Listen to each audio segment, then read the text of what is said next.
All right, everyone, Melissa here.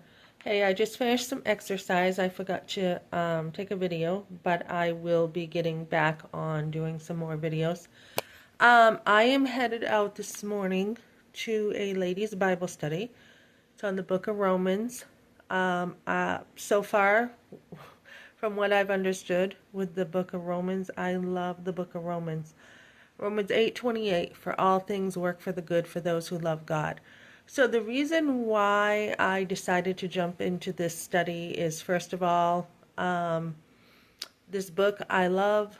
I have other books on it. I may take those. Actually, I may just wait because I have journals on Romans. I have books on Romans. I might just use it as a study here. The other reason is I feel like Sundays make such a big difference to me. I mean, and then, you're with God's people, you're praising God, you're learning the Word of God, and then you go into the world on Monday and you're dealing with a lot of stuff, right? So I feel like the more you keep your eyes on God, the better you are as far as you don't have time to put the trash in your mind. And the more you are grounded in truth, the less the lies get in, etc. So we are truly in a battle, guys. I don't know if anyone else, has seen, the news and all the garbage. It just seems to be increasing, the evil to me. We want to be light. We want to live a good life that is grounded in God.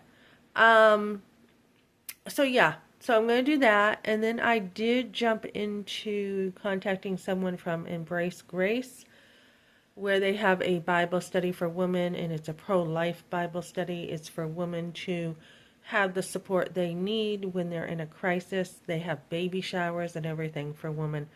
So it's 12 weeks, and I'm looking to serve over there and help women who need help. Also, guys, I have a newsletter that goes out every single week, usually Sunday, sometimes Monday night. I will be posting that later on my post here. And I have a cleaning job too to do today, so I will have to leave the study a little bit early. But I will be posting stuff in this week's newsletter. I'll probably do a video of like what my newsletter is about first. And it's organic right now. I mean, I may put some stuff in that's not, but I use AI to help me write my newsletter. It's just so easy, 5 minutes, and then I send it out.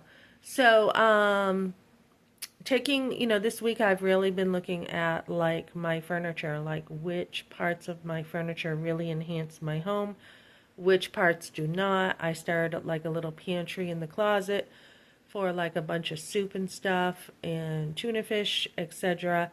And when there's also a need, I can meet that for other people. So I will be talking about, just as somebody who has a cleaning business, little things that help you in life. So I'm actually doing coaching kind of with people, and I will be increasing that on my videos here. And then on my last note, guys, I did put a video up yesterday about pursuing my man. My man, he will always be my man to me. Okay, so one of the videos I saw him doing is he had talked about picking up, he was talking to Kevin Leandro about picking up a girl and hugging, he should hug her. And that is one of the things that my husband used to do to me. Not only did he pick me up when we were married and carry me like the Rocky Adrian scene, but he used to always come from behind and hug me and, playfully, pick me up. And, he always, one of his love language is that physical touch. And that is something that a man needs, guys. They need to be touched. They need that. As soon as, if there was any argument, which, we both have our opinions, we both, can say things and fool around. And, we had a lot of chemistry together, not just physical chemistry, but humor and everything. So if we got out of hand a little bit, just a hug. Or if he was feeling like Usually the any arguments we had was because he felt like he needed more of my time, usually. And when we were first married, I had 3 jobs. I was in hairdressing school with a salon job plus a restaurant job, and he is someone who likes a lot of my time. So that was very difficult for him. But usually, if we hugged, we were okay. I could go up to him, I could give him a hug, and he would melt. He'd just be like a teddy bear again. So that is so important to men. And, especially the chest area. Jordan Peterson was talking about this, the chest area for men. It's a sign of safety. If you put, your hand on their chest, you are there with them, you are present. So there's a lot of little things, ladies, you can do to influence men to just soften up with you. That emotional safety is so important. We used to talk for hours. My husband and I, we would talk and talk. We'd hold hands. One of the last times I remember holding hands, we were at Beefside. We went over there for dinner and, we held hands and, that's important to men to be touching them. So my my 2 sons, I don't know if they're germophobics or whatever, but I'll be like, "Hey, can I have a hug?" Cuz I like to hug. And they're like, "No, germs," or "No, you're old," or this is just a basic hug.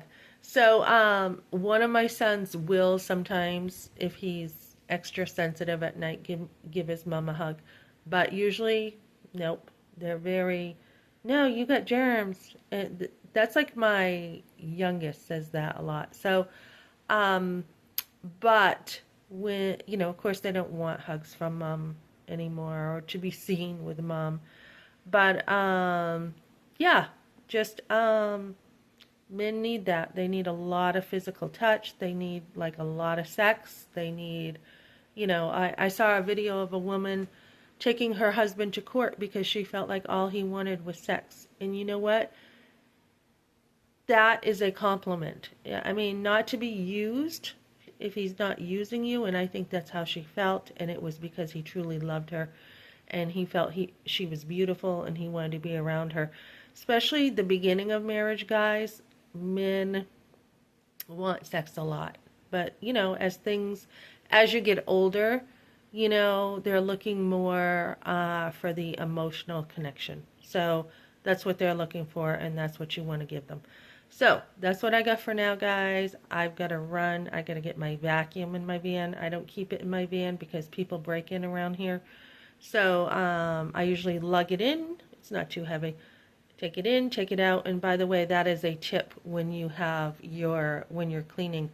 Get stuff that's not heavy, stuff that's easy to deal with, and you're more likely to vacuum. You're more likely to clean with like dish soap that smells good.